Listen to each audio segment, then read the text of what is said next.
So first of all, I'd just really like to welcome everybody to this Parks seminar. So thank you very much for joining us this evening.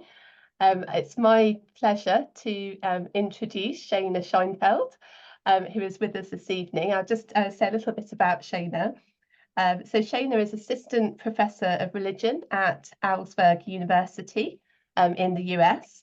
Her research emphasizes the vast diversity of Judaism in antiquity, and is the author of multiple articles and chapters on Jewish apocalypses, the early Jesus movement, and on constructions of gender. Most recently, Shana has published Jewish and Christian Women in the Ancient Mediterranean with Sarah Parks and Meredith Warren, which was the winner of a 2023 Frank W. Baer Award, and a very, very richly deserved award, I would also like to add there as well. So we're really lucky to have Shana with us this evening, speaking on the topic of competing Jewish responses to the destruction of the temple. Over to you, Shana. Thank you so much. I'm going to go ahead and share my screen now.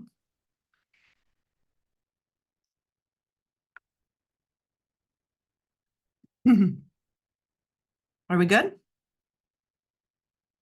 Yep. Excellent.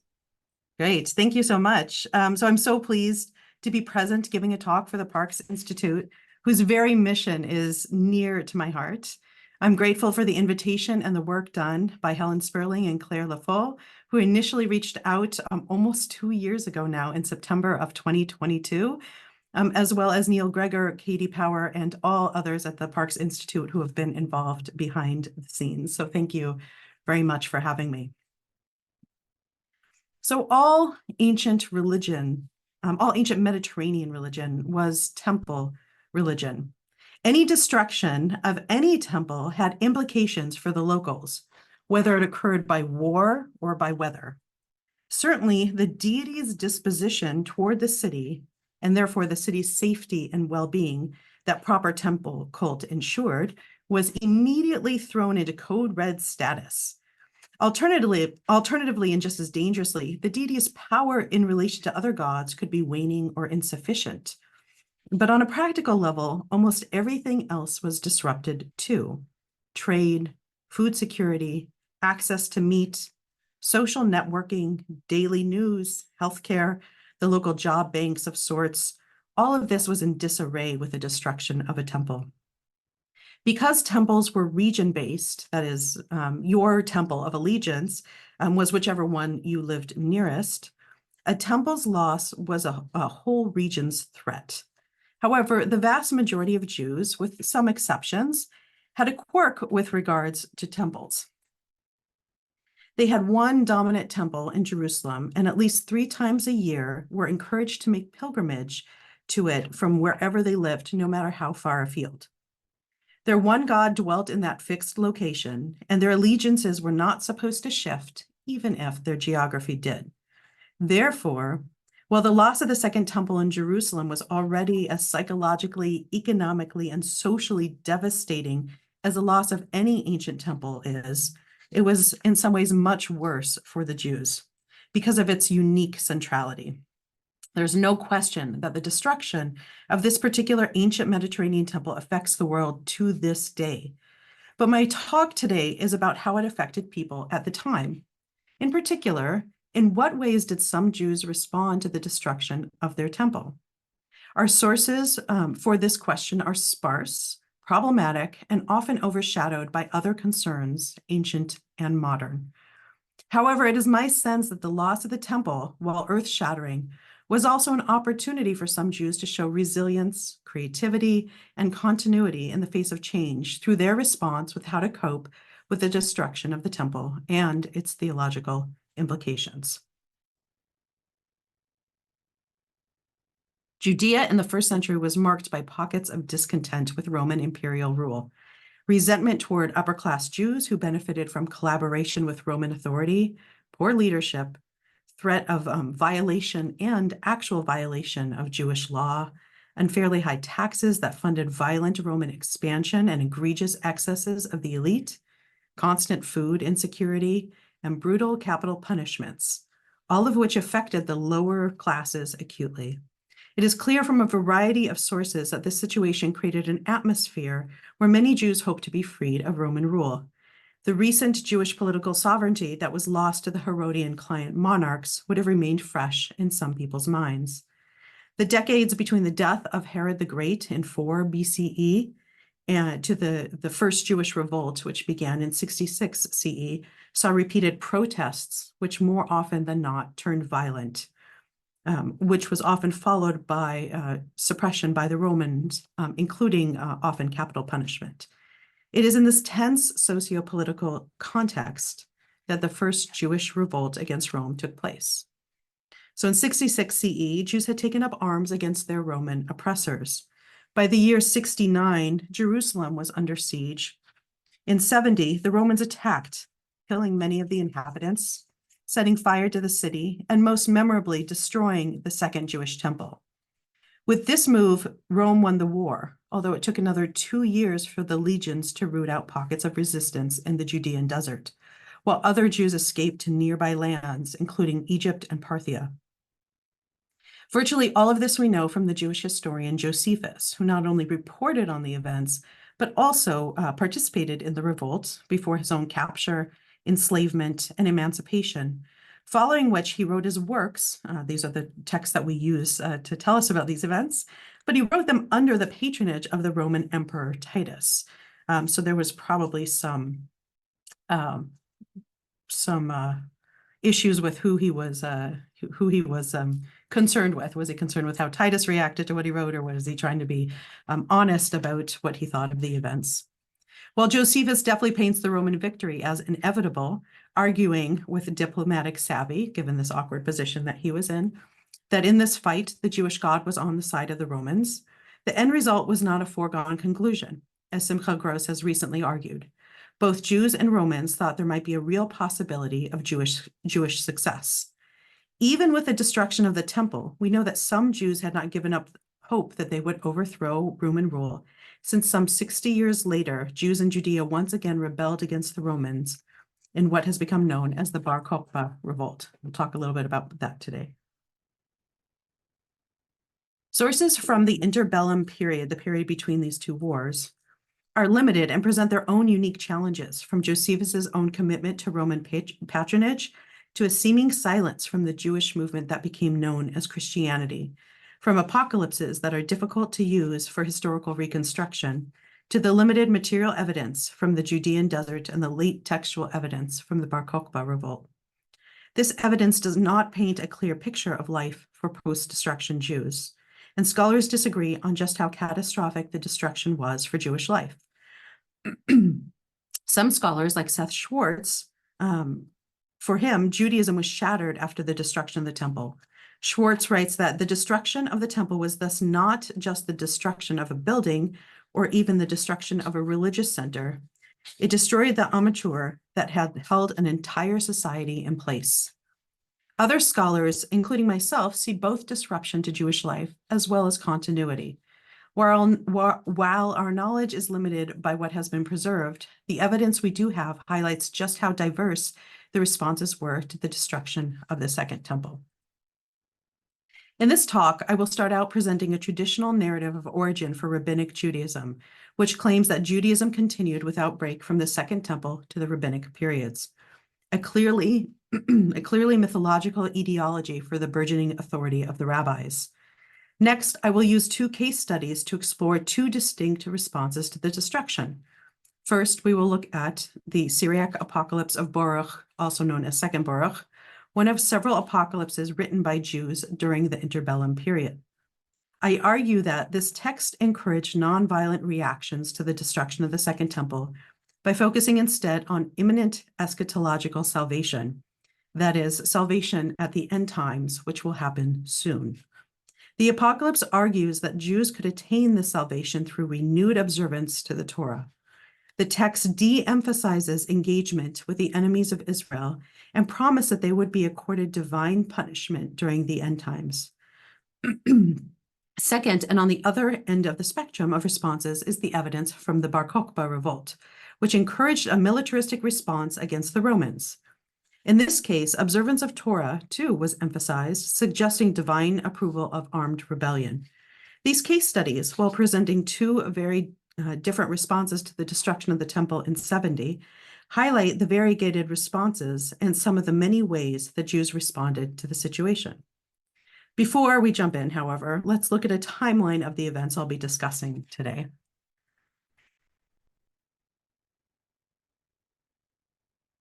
On this timeline, you'll notice on the left that we have the conquest of the northern kingdom, that's on the far left, so the conquest of the northern kingdom of Israel by the Assyrians. This was in 722 BCE, followed by, in 586, the destruction of the first temple and the Babylonian exile. This event, the destruction of that first temple, looms large in the Jewish imagination, both after its destruction as well as after the destruction of the second temple, as we'll see when we look at Second Baruch. Right.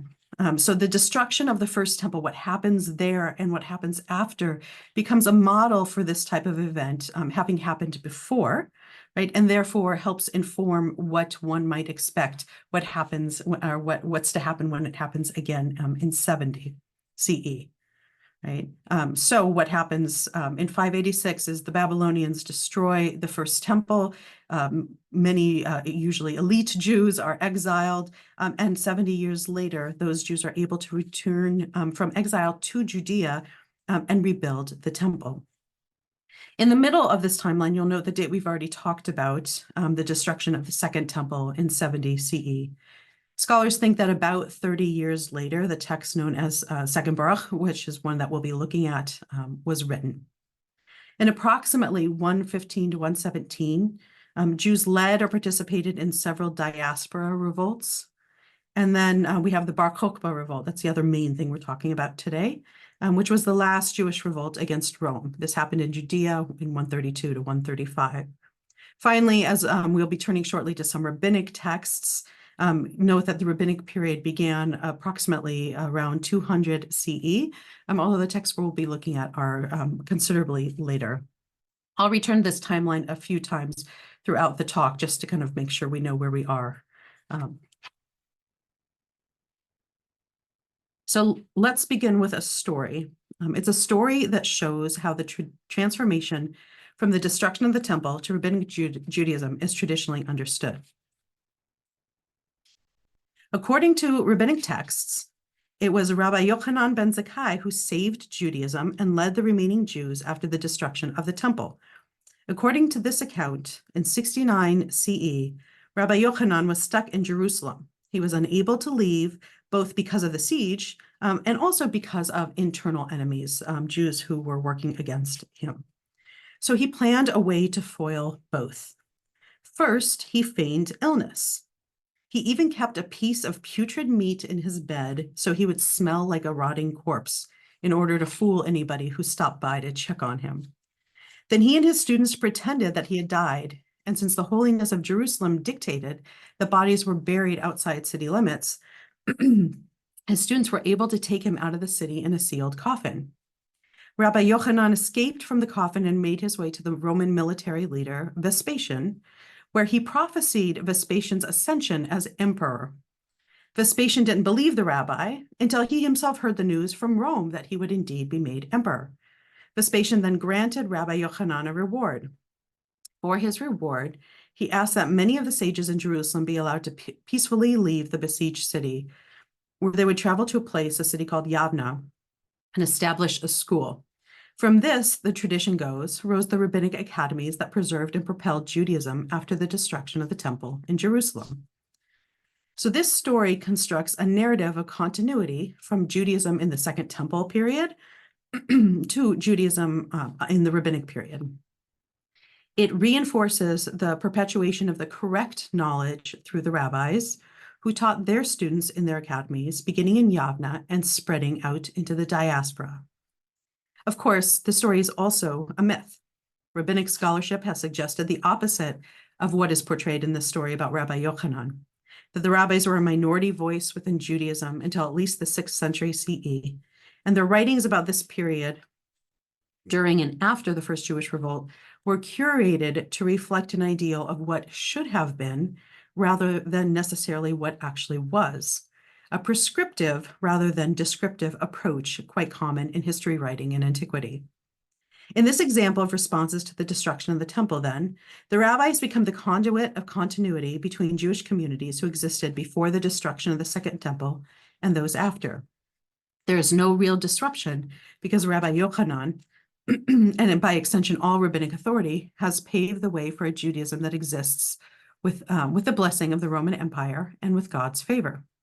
In this chronologically late example from rabbinic texts, the diversity of responses we find in evidence from closer to the destruction of the temple are smoothed over instead to focus on how one should submit to rabbinic authority and how rabbinic authority provides the only correct response. But as we will see, this was certainly not the response we find in the first generations after the destruction. To showcase just how different things were closer to the destruction, I'll now turn to one of the apocalypses written by Jews at that time. Ancient apocalypses claim to relay revelations from God, often using symbolic language and focusing on the transcendence of reality and about salvation at the end times, which is always imminent. This symbolic language means that apocalypses have often been excluded from discussions about historical reconstruction. We'll look at a sample in just a few minutes, and you'll hopefully see how symbolic and dense and difficult it can be to make sense of it. So you'll understand why historians often are like, this is not that useful. But like other non-historical genres, for instance, like gospels, novellas, and epic poetry, apocalypses are still written in a particular socio-political context to a specific audience and with specific motives. As such, we can read an apocalypse carefully to learn more about that context, its assumed audience, and its agenda. Precisely because they focus on salvation of the Jewish people at the eschaton, at the end times, they reflect contemporaneous socio-political events by projecting these events onto a cosmic scale, right, and connecting them to the end times. Even with all the terrible things that are happening, God is in control. This is what they teach. God will eventually redeem the people and the villains will be punished in due course. What this means for our discussion today is that apocalypses like Second Baruch can be used to reconstruct ideas about how some Jews were thinking about what the destruction of the temple meant, both for Jews and for their enemies, and how they as Jews should respond to that situation. So who was Baruch? So Baruch ben Neriah first appears in the prophetic book of Jeremiah. He serves as Jeremiah's scribe and companion, and toward the end of the book, as Jeremiah's potential successor. Outside of the canon, outside of the Hebrew Bible, Baruch's existence is limited. He's mentioned in the first frame of in the frame beginning and the end of the apocryphal book of Baruch, and briefly mentioned in the Dead Sea Scrolls and in Josephus. However, it isn't until this text, this apocalypse, that he becomes an authority in his own right. So Second Baruch was written, just reminding you all where we are, was written around 100, but its narrative is set during the time of the destruction of the first temple. So even though it was written in response to the destruction of the Second Temple about 30 years after, it narratively takes place back closer to 586 BCE. Right. This means that while much of the language is coded, some of it is easy to parse. The temple is representative of the Second Temple. The enemies of the Jews in Second Baruch, they're the Babylonians, often act as stand-ins for the Romans. In this story, Baruch is the leading authority in the community, who, through both his actions and teachings, tells the inscribed community what they need to do in order to survive after the destruction of the temple and how to earn salvation in the imminent end times. Baruch, too, serves as the model for how the audience should think about how judgment will be enacted. Spoiler alert, it is not for Israel to worry about this judgment. The narrative begins before the destruction of the temple, and from this point on in the story, it's clear that Jews should not be focused on their enemies. In this opening section, Baruch is concerned that if the enemies of Israel are able to destroy the temple, then they will boast about their superiority over God. God tells Baruch that any destruction to the current temple is done so only through God's allowance. God says, "You will see with your eyes that the enemies are not demolishing Zion, and that they are not burning down Jerusalem, but they are serving the judge for a time." So even while the Babylonians surround Jerusalem, Baruch is lifted up supernaturally to watch as one angel removes the holy implements from the temple and hides them inside the earth for safekeeping until the eschatological temple is established. After that, 4 angels use torches to destroy the walls of the city before the enemies are let into the city and the temple. In other words, the people have no reason to seek vengeance against their enemies, as the actual destruction happened through supernatural means, and the enemies attack only through God's will. Even after seeing that it was God, through the actions of these angels who allowed for the destruction of Zion, Baruch shows concerns for how the enemies of Israel will be judged. Baruch asks, who will be judge over these things? And he laments his lack of understanding and God's judgment to punish Israel and to reward Babylon. Ultimately, Baruch wants to know what will happen to the enemies of Israel, and he especially wants confirmation that they will ultimately be judged.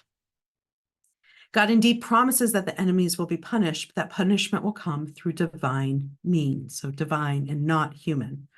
This knowledge, however, comes in small doses throughout the narrative. Within the text, the most expansive discussion of the judgment against the enemies of Israel is found in Baruch's vision of the forest, the vine, and the fountain. So here we are heading into our symbolic language, very symbolic language. "And I saw in the night a vision, and see a forest of trees planted on the plain, and around it were high mountains and steep rocks. That forest occupied much space, and see a vine rose on the other side of it, and from beneath it a fountain flew forth gently. Then that fountain reached the forest and turned into great waves, and these waves flooded the forest, and suddenly they uprooted the vast forest and demolished all the surrounding mountains. The height of the forest was brought low, and the top of the mountains was brought low. That fountain had become so very strong that it left nothing of that great forest except for one cedar only.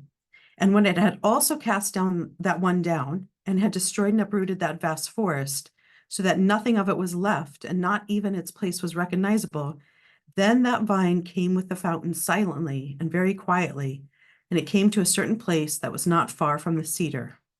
And they brought the cedar to it, which had been cast down." So in this vision, Baruch sees a great forest near high mountains. Opposite the forest, he sees a growing vine with a fountain flowing beneath it. Baruch sees the gently running water reach the forest, at which point it turns into huge waves that flood the forest, leaving only one cedar standing. Once that cedar too is uprooted, the vine moves along the spring and comes to the place of the final cedar. So this is a challenging text, and it's challenging for our narrator of the text as well, because Baruch then prays for understanding to God. Baruch's like, I don't understand what this means. Tell me what this means. And God tells him that 4 kingdoms, so this is the interpretation of this, 4 kingdoms will arise after the current one, the one that destroyed Zion, with the 4th being the most evil of all. And it is the equivalent to the forest in the vision. At the end times, God's Messiah, represented by the vine and the fountain, will be revealed, and it is this messianic figure who will destroy the wicked empire. The last cedar represents the last ruler, who's going to be the worst of them all, who will be bound and taken to Mount Zion, whereupon God's Messiah will reprove him on account of all his evil deeds, and the Messiah will assemble and set before him all the deeds of his host. That's a quote. After which time the Messiah will kill the ruler. For the rest of the Messiah's rule, which will last until the end of this age, the Messiah will protect Israel. Baruch's vision reports that the enemy of Israel will be punished at the end times by God's Messiah. Here we have a fairly traditional understanding of a Jewish Messiah from this time period. It's an eschatological agent of God who acts as judge and executioner. The people are barely mentioned except as those who would be protected by the Messiah after the destruction of their enemies. And even the details of the punishment are scant. The ruler will be bound, taken to Mount Zion, put on trial, and then killed. This apocalypse does not contain fantastical retributive scenarios, as some apocalyptic texts do. For instance, there's a 2nd century Christian text called the Apocalypse of Peter, which contains a vision of hell where the wicked are punished in ways that correspond to their past sins. It's super graphic. So, and usually there's graphic descriptions of the body parts that sinned being tortured. So that particular body, so if somebody sinned through gossip, then it would be their mouth or their lips or their tongue, and it would be just it's just this graphic, really graphic description. So Second Baruch does not have any of that in terms of the punishment of the enemies. So while the judgment of the enemies of Israel is addressed, albeit briefly and in little detail, it's ultimately not the focus of the apocalypse. So it is talked about in the text, but it seems God is constantly telling Baruch, this is not what you should be thinking about. So the majority of the text emphasizes how all Jews everywhere should be focusing on following the Torah in order to survive the eschaton. In chapter 19, for example, God tells Baruch, and I judge everything that exists. You, however, should not think about this in your heart, and you should not be afflicted because of the things which have been. God commands Baruch to cease his mourning over the fall of Zion and instead to turn away from worldly matters, including a desire for revenge, and instead look toward the eschaton. Later in the apocalypse, Baruch no longer needs to be commanded to focus his thoughts away from revenge. He has clearly accepted God's word that the enemies will be punished, and he should focus on more important matters. After God tells him what strife will come with the impending eschaton, Baruch himself states, the righteous, what will they do now? Delight in the suffering that you suffer now. Why do you look for the decline of those who hate you? Prepare yourselves for that which is preserved for you, and be ready for the reward that is laid upon you. In other words, Baruch is encouraging the righteous to focus on their present behavior, even if that includes suffering, because it means it's time to prepare. There's time to prepare oneself for the end times. Note Baruch's emphasis on turning to self-reflection and personal action rather than being focused on revenge or justice for one's enemies. The last 10 chapters of 2nd Baruch are an epistle, a letter, that Baruch writes to the lost 10 tribes of Israel and the entire diasporic Jewish population across all time. It functions as an exhortation to distant Jews through a summary of the apocalypse proper. As such, the epistle reiterates Baruch's main points, points which I've emphasized here in my talk. Note, for example, this quote from the epistle. But also, hear the word of consolation, for I mourned with regard to Zion, and asked grace from the Most High, and said, will these things exist for us until the end? And will these evils befall us always? And the Mighty One did according to the multitude of his grace, and the Most High according to the magnitude of his mercy. And he revealed to me a word that I might be comforted, and showed me visions that I might not again be sorrowful, and made known to me the mysteries of the times, and showed me the coming of the periods. While Baruch does not share the details of his revelations, he offers this consolation. Even while watching their enemies gain and maintain power, the Jewish community should take comfort knowing that this situation is temporary. Instead of focusing on the present time, they should observe the laws and look forward to the end times, which are near, when the enemies of Israel will be punished. Just as 2nd Baruch emphasizes consolation, it also promotes a nonviolent approach to the current socio-political situation.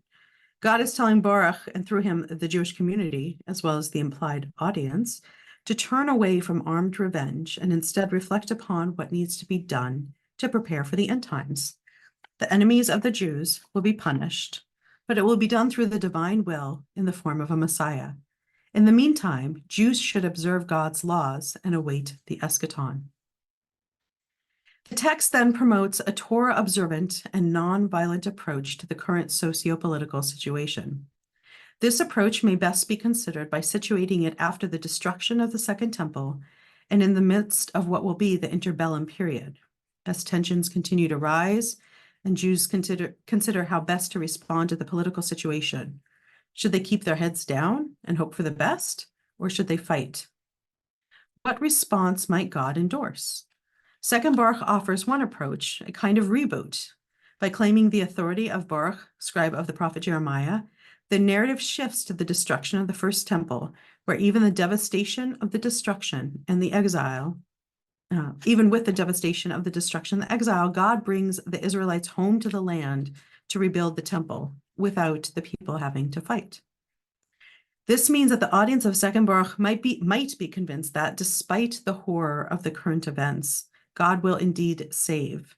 This textual response may indeed be in conversation with another response to the destruction of the temple, those who sought military action against the Romans after the destruction. This latter ideology won out for the participants of the Bar Kokhba revolt. So let's turn now to our evidence from that revolt to explore what are the known alternatives to the nonviolence and apocalyptic hopes found in Second Baruch. While the Bar Kokhba revolt happened some 30 years after the writing of Second Baruch, there is little doubt that there was continued discourse around how best to respond to the socio-political climate after the destruction of the temple.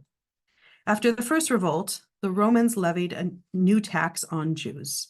Called the Fiscus Judaicus, this tax was imposed on all Jews throughout the Roman Empire, not just those who fought in the revolt, and not just on men as was traditional. Women, children, and elderly also had to pay the tax. The tax money, which was the equivalent of what Jewish men ages 20 to 50 used to pay the Jerusalem temple before its destruction, now went to Temple of Capitoline Jupiter, a major center of Roman religion. This tax was a hardship for some and a source of humiliation for all.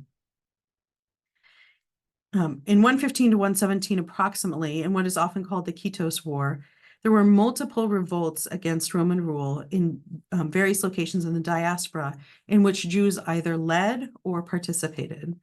This included, for example, an uprising by Jews in Egypt in 115, who also stopped paying the Fiscus Judaicus, that tax I just talked about, around the same time. Other outbreaks happened in Cyrene, Cyprus, and in Parthia, where Jews joined non-Jews in the rebellion.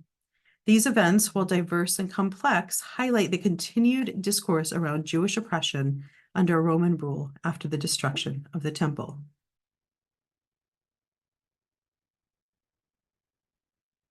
From 132 to 135 CE, a second Jewish revolt broke out in Judea in an effort to overthrow the Roman yoke and reestablish a sovereign Jewish state.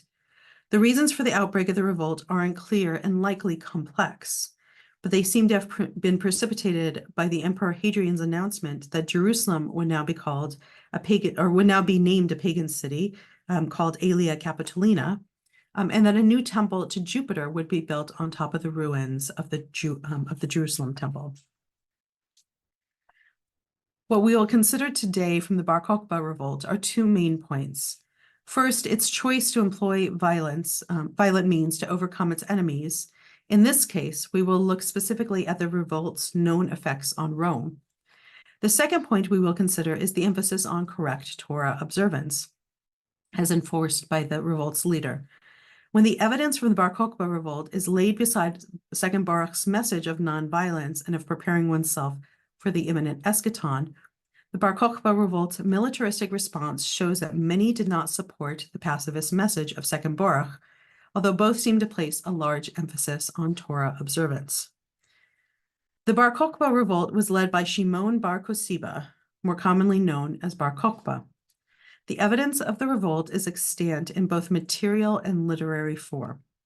Material evidence is made up of letters and coins, most of which have been found in caves in the Judean desert, while literary evidence exists in later rabbinic, Roman, and Christian literature. The nature of the evidence, short reports, partial and often one-sided material evidence, and writings that are heavily influenced by the agenda of their authors, makes it impossible to draw a complete picture of the revolt itself. However, it does seem that at least initially, the Jewish fighters had the upper hand against the Romans, so much so that scholar Werner Eck wrote that the revolt constituted a great challenge to the Roman military power and a mighty wound to Roman self-esteem and pride. The Roman historian Cassius Dio, reporting on the Bar Kokhba revolt, noted that at first the Romans took no account of them. These are the rebelling Jews. Soon, however, all Judea had been stirred up, and the Jews everywhere were showing signs of disturbance. They were gathering together and giving evidence of great hostility to the Romans. Many outside nations, too, were joining them through the eagerness for gain, and the whole earth, one might almost say, was being stirred up over the matter. Then, indeed, Hadrian sent against them his best generals. First of these was Julius Severus, who was dispatched from Britain, where he was governor against the Jews.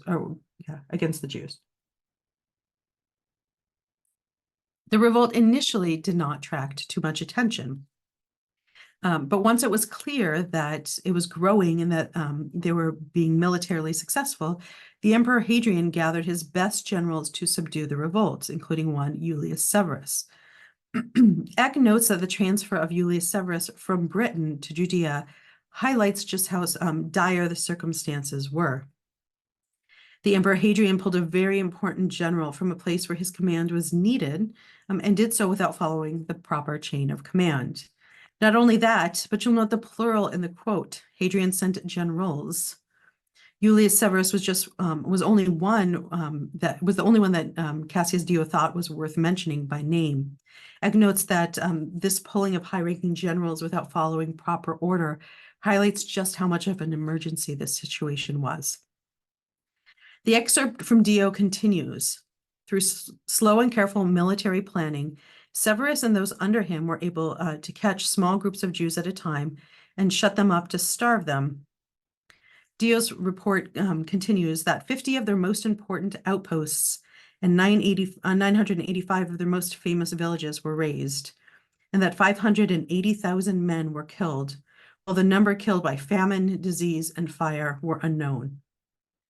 These numbers are likely exaggerated, as historians in the ancient world often did, but they highlight the high number of deaths through starvation, disease, fire, and other forms of death.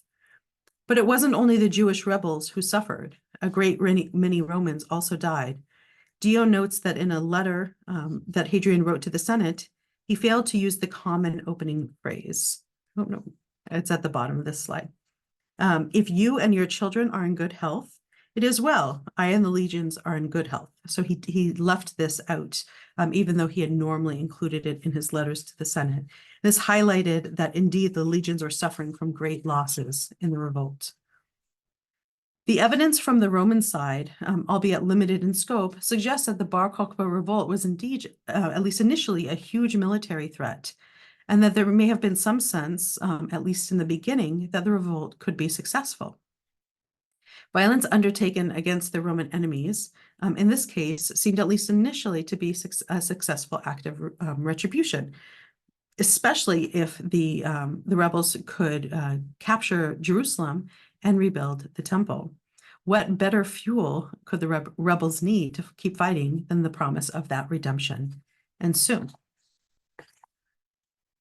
So the evidence for this promise of redemption can be seen on the coins that were minted by Jews during the first 2 years of the Bar Kokhba revolt. So again, we're thinking about how the evidence we have and how it responds. The Romans were definitely under a great military threat, at least initially, and now we're seeing kind of how the rebels were understanding their own possible success in the revolt. So the date formulae on the coins from the first 2 years of the revolt read year 1 or year 2 of the redemption of Israel. This language suggests strong nationalistic tendencies. This nationalism, akin to what was seen in coinage during the first Jewish revolt against Rome, emphasizes the terminology of Israel rather than Judah, Judea, or even Zion. David Goodblatt argues that the choice of Israel over the other options is a political statement, hearkening back to the days before the Babylonian exile during the time of the First Temple. The terminology of Israel and the biblical nationalism that one finds representative in the coins also contributes to the idea that this war against the Romans was a continuation of the history of Israel, that it was given and supported directly by God. The terminology of redemption, too, is important, highlighting the expectation that God guides these events and that this revolt is the event that would provide freedom from the yoke of Roman rule and lead to the redemption of Israel promised by their God in the prophetic literature and in the later Jewish imagination.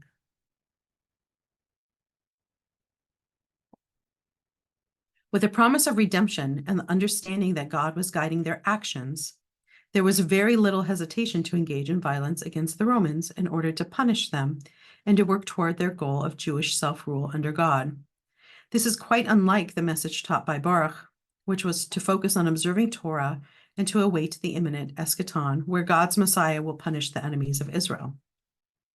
However, while one is violent and the other is not, the leader of this revolt, Bar Kosiba, is also quite concerned with observance of Torah.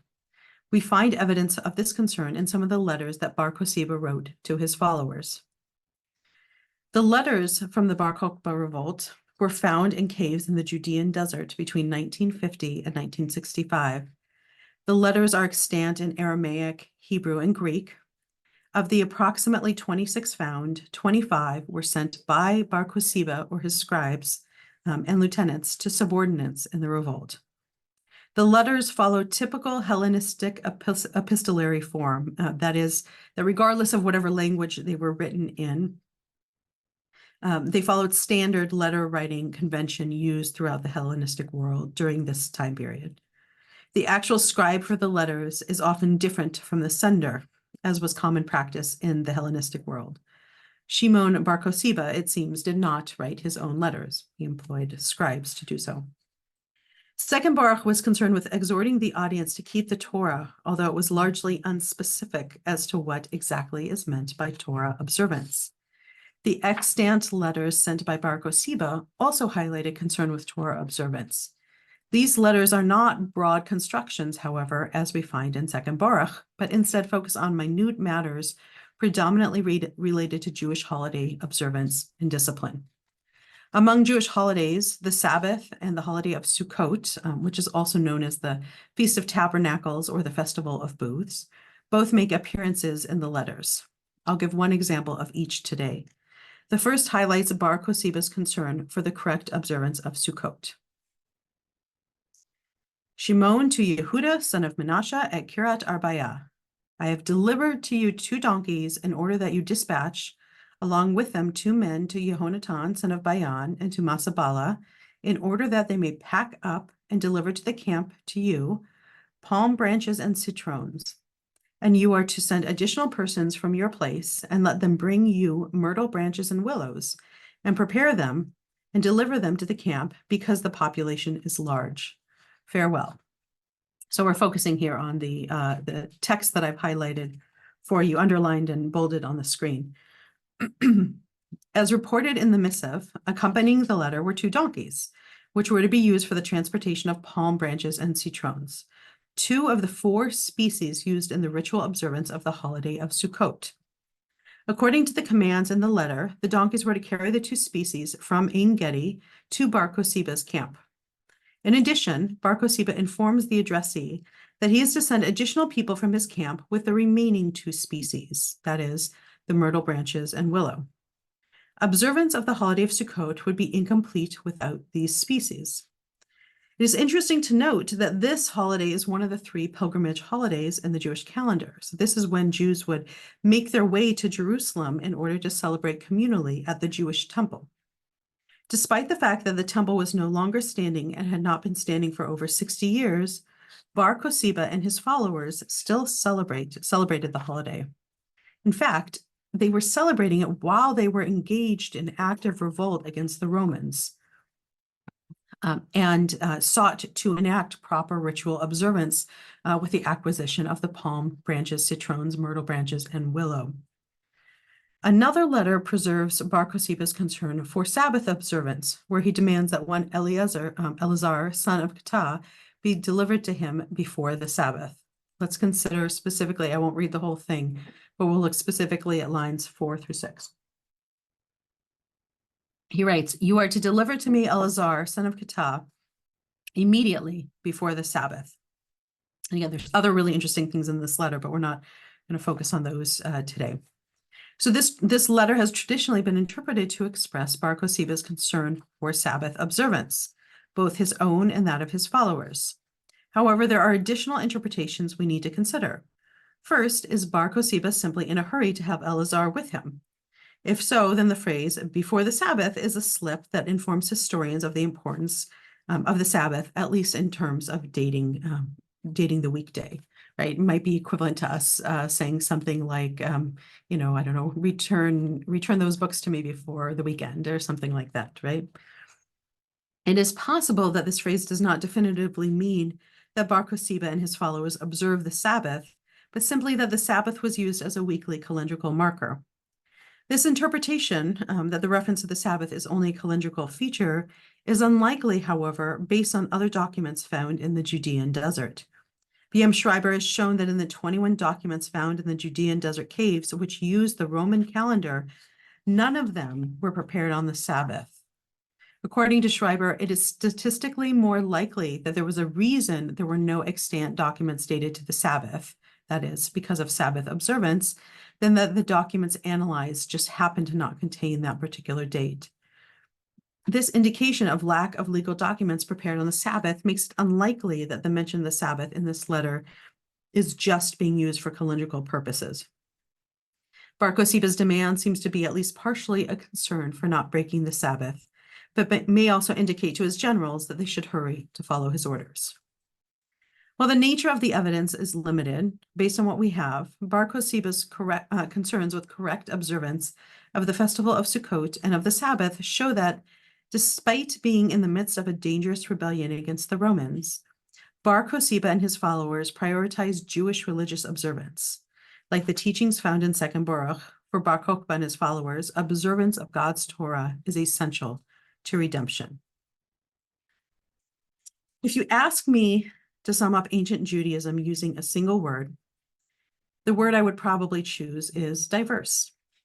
The Second Temple period of Judaism, from the conquest of Alexander the Great to the Maccabees to the destruction of the Second Temple, is one of textual flourishing, of lively debate, of tensions and contestation, of a plurality of responses to the cosmopolitan world.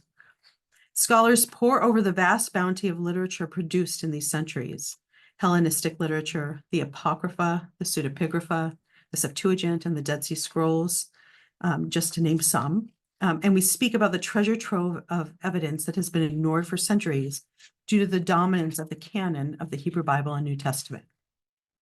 But for the time between the loss of the Jerusalem temple and the beginning of the rabbinic period, scholars often speak of a dearth of evidence. We heard earlier in my talk about the origin myth of rabbinic Judaism, how Rabbi Yochanan escaped Jerusalem before the destruction of the temple. I always think that the putrid meat in his bed is particularly clever and also really disgusting, right? So he escaped Jerusalem before the destruction of the temple, was granted safety by the Roman emperor, and was able to establish a rabbinic school in Yavna. If we accept this myth of origin, we get a nice, easy, and clean package. Judaism continued after the destruction of the temple under the authority of the rabbis, who can connect their own lineage back to that of Moses. However, this narrative, as pretty as it is, smooths over the complexity and diversity of Judaism in the 1st and 2nd centuries, a couple examples of which we have explored here today. The Apocalypse of 2nd Baruch provides a glimpse into one possible response to the destruction of the temple. The text emphasizes consolation to its audience in light of the devastation caused by the destruction, at the same time that it encourages its audience not to adopt a violent reaction to that situation. This is all in God's plan, it says, and it is not our job to punish the enemies of Israel. That is God's job. Instead, Baruch teaches that the audience should turn away from armed revenge and instead reflect on what needs to be done in order to prepare for the end times.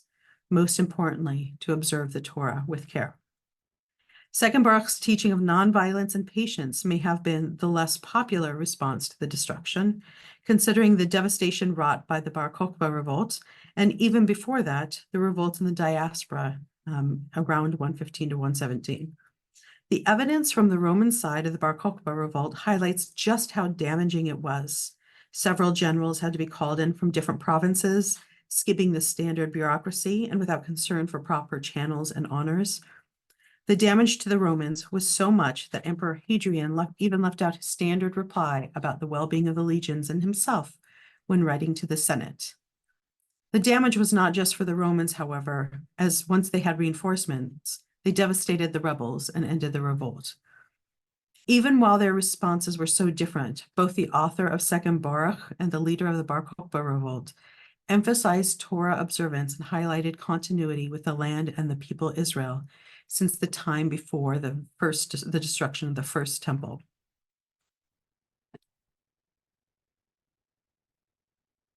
It is more respectful, more accurate, more ethical, and I think simply more interesting to treat these post-destruction texts and artifacts with the same care and interest we treat canonical scripture and rabbinic literature.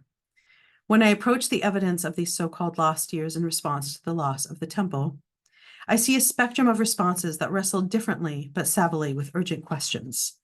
Questions of pastoral community care and of the theological ramifications of violence, of relations between Jews and others that grapple with questions of oppression, of the locus of divine judgment, whether the onus is on the people to enact it or to wait for God to do so, of the importance of Torah observance, even in the face of immense suffering and death, and of Torah observance as on the one hand, preparation for the end of the world, and on the other hand, preparation or participation in the world right now. There is much more to learn about the diversity of Judaism in this period, and in a stereotypical Jewish manner, there are more questions than answers. I, for one, welcome it. Thank you. Thank you so much, Shona. That was absolutely fascinating. And as someone who works on apocalypses in the history department, I particularly welcome your defense of the fact that there is actually some really rich evidence available to us to understand this particular period of time. And the idea that there's a dearth of evidence, I think you've shown very nicely is something to be critiqued, actually. So thank you very, very much for that. I'll invite people to ask questions. You can either raise your hand or you can put questions in the chat, depending on your preference. Either is good. So please do. Please come forward with questions. But thank you again, Shona. Absolutely stimulating. Thank you. While colleagues are thinking about what to ask, I'll come in with some of my own.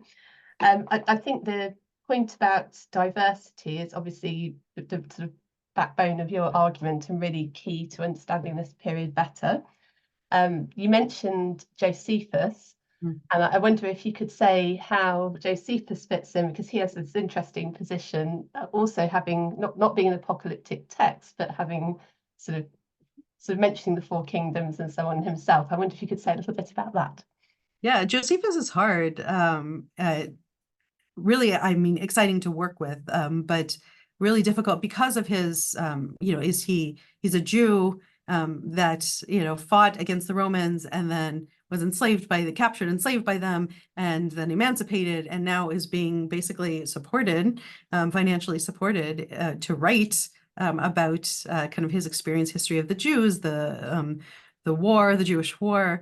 And so is he writing for the Romans? Is he writing for Jewish? Right. And so scholars disagree and debate on how do we use Josephus as the source. So first of all, there's that, just like right away, we have these just like layers upon layers that we can't really sort through in order to kind of get out exactly what he doesn't tell us exactly what he's getting at or who he's writing for or why. But I also think that like with other sources that we can in some ways like triangulate what else is going on. How do we make sense of the evidence? And there's a few places where at the very least, there's a few places where I think Josephus is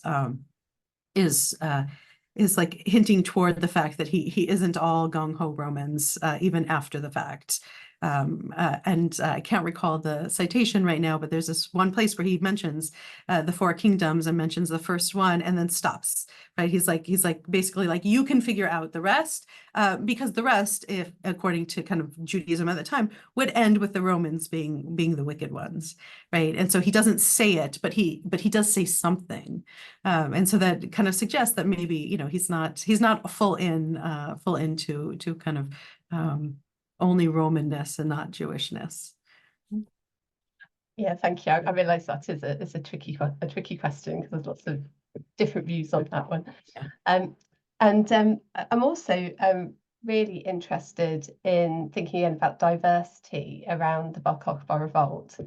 And it's very clear that the coinage is in Hebrew. We have sort of Hebrew wording on those. But you talk about the letters actually being in a range of languages, including Greek. And I wonder what you see the implications being of that, considering this is a sort of very a revolt that's very about sort of emphasising that the sort of nationalist Hebrew side of things. What would you think? Why are some of these letters in Greek, and what are the implications? Yeah, so it's interesting. If I recall, so I didn't look at the Greek one for this, but if I recall, there's only one in Greek. And in that letter, he actually apologizes for writing in Greek, maybe because like the scribe, he was using only New Greek. And so there's an apology there. And so I think one of the things that highlights for us as scholars is that that they were being very intentional about the language choices they were making, right? And when they couldn't make those choices, right, we see that kind of like, oh, sorry, I'm doing this thing that I know I shouldn't be doing, but I need to get this information out, kind of thing. So yeah, so it's interesting that it's in Greek, but it's more interesting that there's the apology in it, that it is in Greek. So yeah. Yeah, that's a great text. Questions from the audience who would like to ask anything? I'm very happy to keep going. Claire. Yes, thank you so much for such a clear also presentation for people like me who are not specialists.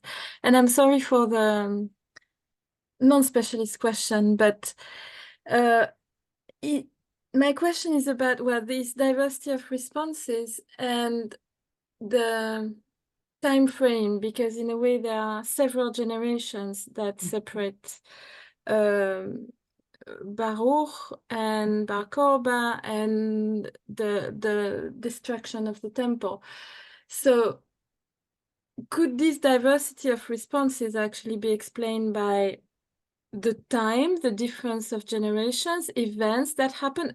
Do you put them on the same level, or is there something in between that I can explain? Because of course, for a contemporaneist like me, it seems like a lot of time in a way has, and a lot could have happened in between. So yeah, sorry for the... No, I think it's an excellent question. And the reason the scholars often say that there's a dearth of evidence is because there's just not that much. And so, but like with any historian, we take what we have, or we should be taking what we have, and drawing our conclusions from that. And you know, maybe someday we'll get more evidence, and maybe we'll be wrong then, and maybe we won't be, but we have to use what we have available. So there isn't a lot, but there is evidence, right? So one of the, I guess there's a couple different areas that I see people not utilizing a lot. So apocalypses are one, I've talked about that. And Second Baruch is just one of a couple apocalypses that can be used. But the literature from the early Jesus movement leading into when we could call it Christianity, I think is another one that, especially in Jewish studies, right? Jewish studies folks tend to not engage with, and that's not a blanket statement. There are scholars who do engage, but Jewish studies tends to be this, and then New Testament, early Christianity tends to be something separate. But ultimately, right, the early Jesus movement was a Jewish movement, and especially in the beginning centuries, we see a lot of the evidence grappling with questions of, well, we're not that anymore, or are we, or how are we related to this, right? We're owning this scripture. Some of them like that anyway, some of them don't. We're owning this scripture. And yet we have to kind of form our new identity. So there's all sorts of really interesting, I think, and rich evidence in the New Testament and early Christian literature that's underutilized in the study of this time period. And then the other thing I'll say is that from the Roman side, that there's not a lot of crossover between classics and from the Roman Empire, studies in the Roman Empire, and Jewish studies, either from both directions. I don't think anybody is in particular to blame, but everybody's so siloed and specialized that there's just not a lot of discussion happening. And so for me, there's so much work that still needs to be done in this time period. Yeah, thank you. Excellent question. Thank you very much, Claire. Can we come back to Baruch itself and Sure. just talk a little bit about the nature of that as a text? So how secure are you on the dating? Because I know that is something that is discussed a lot. And how do you see it fitting with the other apocalypses you mentioned? So particularly for Ezra. Yeah. It's one. Yeah. So if you could say a little bit about that, that'd be interesting. Yeah, well, I mean, I'd also be interested to hear your views on there. There does seem to be some sort of relationship, right, between Second Baruch and Fourth Ezra, and what that relationship is, I think, is still up for grabs. Matthias Hence's article about that is probably the one that I lean on the most in that, but I haven't done kind of the critical work to make those arguments, but I feel like there's a lot of, before Matthias's article, there's a lot of pointing fingers at, no, this one's first, or no, that one's first, or this one copied that one. And it seems to me that those are probably the wrong questions to be asking. I don't know that we can determine that with the evidence that we have. And so thinking about their relationship, I think is more useful, more fruitful. And they certainly, again, seem to have some sort of relationship, whether they're drawing on the same sources, whether there was, as Henze argues, right, whether as they were being developed, there was some sort of cross discussion happening between the author or authors of those texts. I don't know, but so I see that relationship. In terms of dating, I don't know, do you have thoughts on that? I'm completely convinced by your dating. I would also put it exactly in that same period, which is why I think actually talking about the relationship with For Ezra is really valuable as well. Yeah. But for the benefit of the audience, there is a bit of dispute around the dating of Tu Baruch. But I think it's very convincing that it's referring to this because of the connections you can see with For Ezra. Yep. And actually it seems to fit within that particular time period where you have, even with Josephus to an extent, these different types of sort of apocalyptic responses to the destruction of the temple. So I was going to say, as well as Revelation, right? You could see again some relation between them, or the kinds of ideas that are being talked about, or how they're being talked about, versus, I mentioned the apocalypse of Peter in my talk, right, and that is so completely different from, I think, than these other apocalypses that we're talking about. It suggests just completely different kind of worldview, because it's the punishments are so gruesome and so descriptive. Yeah. So, and interestingly, actually, with the apocalypse of Peter and the apocalypse of Paul as well, actually, you find that when you get into the sort of very late antiquity, the sort of Gaonic period, you get Jewish texts which are very similar in nature to those, actually, which suggest interesting developments of apocalyptic post the sort of Second Temple period. So you do get these sort of tours of hell with the different punishments outlined to a degree, which is, I think, interesting given the provenance of the apocalypse of Peter. Yeah. Yeah. Very cool. Great. So we have a question in the chat as well. I'll read it out. So, fascinating paper, thank you. I really appreciate your approach of combining rabbinic literature, pseudepigrapha, and non-textual sources. Your point about siloization. There's something over the word. Do you find, I think it says that there is competing interpretations between scholars of the varying disciplines. I often find in my own research that rabbinic scholars neglect Second Temple texts and vice versa. Yes, thank you. Thanks for that question. Yeah, absolutely. I was kind of drawing on from the same period, but one of my frustrations, and which is another reason actually I'm really pleased to be talking with you all today, is that Jewish studies often sees itself as starting with the rabbinic period and moving forward. right? And so that there isn't engagement with Second Temple, with the time period that I work in, right? There's only engagement with Hebrew Bible in relation to maybe rabbinics or Maimonides or whatever, right? There's just not the Hebrew Bible scholars, Second Temple scholars are not included in that. So Hannah, I see, I definitely see that as well. And it's, again, something I talk about a lot and that I try and push against a lot. I think that it's hugely problematic for all of our work, and all of ours, including people who do it, right? To not think that things are as complex in antiquity as they are today. They might be complex in a different way, but that they're just as complex. And with our kind of like more and more focused specializations, it does become harder for us to start thinking about these other texts or these other periods. And this is when I would lean heavily into my work in feminist methodology, with leaning into that idea that a praxis of collaboration, right? We are specialists in what we do, and that's wonderful. And you're a specialist in what you do, and you're a specialist in what you do, right? And so why don't we work together and see what we can develop together? Right. And so this is where I would say, like, it's hugely problematic to think of scholars as just like they are themselves just their own I don't know, fount of education and knowledge, and that's it. It's like we're interconnected. So yeah, thank you so much for that question. Yeah, and thank you very much for that point as well. And I think that certainly in the Parkes Institute, what we do is really try to look at the breadth of Jewish studies, actually. So very sympathetic to what you are saying there. Do we have any more questions? Anyone want to come forward?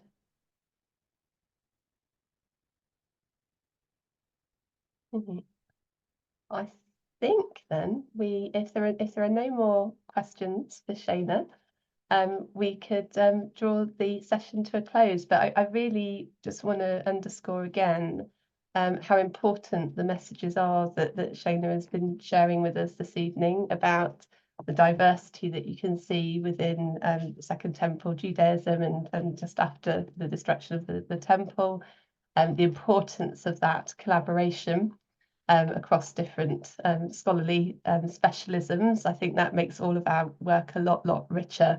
So really thank you so much, Shana, for highlighting this, but also really sharing actually some of these really fascinating responses to the destruction of the temple, and having that insight into how different groups can have really very different approaches, actually.